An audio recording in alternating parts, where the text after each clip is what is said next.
করছিলাম, কারণ এটা এত সেই সাইড থেকে আমার কিছু নেই। সবাই বিভিন্ন রকম ভাবে অনেক রকম ভালো ভালোবাসা আমাকে দেখাচ্ছে, তার জন্য অনেক অনেক অনেক অনেক ধন্যবাদ সবাইকে। আমি আমার ডেফিনেটলি ইচ্ছে করছে সবাইকার গিয়ে গিয়ে হাত মেলাতে, কিন্তু বোঝাই যাচ্ছে পারাটা সম্ভব নয়। দুজনকে করলে আরো পাশে চারজন আরো করবে। আসার সময় আমার যেটা হচ্ছিল সেটা হচ্ছে বাইরে জিলিপি, গজা, ফুচকা, চুরমুর, পুরি চুল, এত কিছু আছে যে আমি লোভ সামলাতে পারছিলাম না। ঢুকতে ঢুকতে দেখছিলাম কোথায় কোথায় কি কি স্টল আছে। একদিকে দেখছি গজা, একদিকে দেখছি জিলিপি। ও বাবা, দারুণ মজা।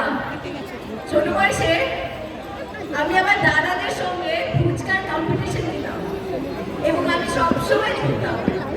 আমি খুব কম করে 50টা ফুচকা একাই খেয়ে ফেলতাম। সেটা এখন অন্য ব্যাপার, দুঃখের বিষয়। এখন একটু ডায়েটিং ফাইটিং করতে হয়, অত বেশি ফুচকা খাওয়া যেতে পারে না, তাহলে দেখা যাবে। তারপরে সিনেমায় নাচের সময় ফুচকা বেশি মিলবে, যাই হোক। কিন্তু actually There is a surprise for you. Wow, Shiuli তোমার জন্য এত সুন্দর একটা ড্রয়িং করেছে। Thank you so much. একটু জোরে হাত তালি চাই শিউলির জন্য সবাই মিলে। Thank you. আর দিদি যে এত কিছু খেতে চেয়েছে